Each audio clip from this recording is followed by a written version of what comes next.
Welcome to Luca and Miguel. Enjoy the video. You start by opening the quickest interface, the search box.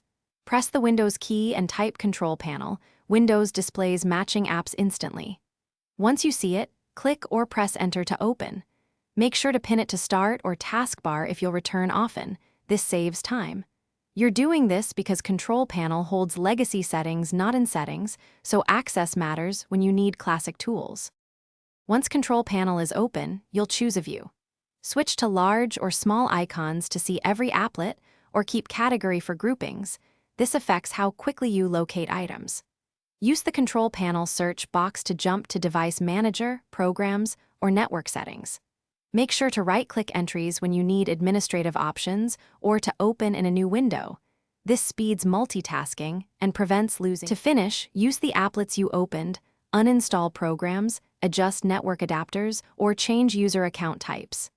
If Control Panel doesn't appear, press Windows plus R, type Control, EXE, and press Enter. This forces the classic app to open.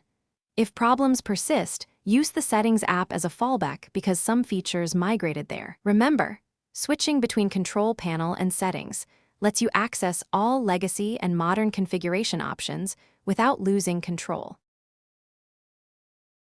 Thanks for watching and please subscribe. It's the best investment you'll ever make.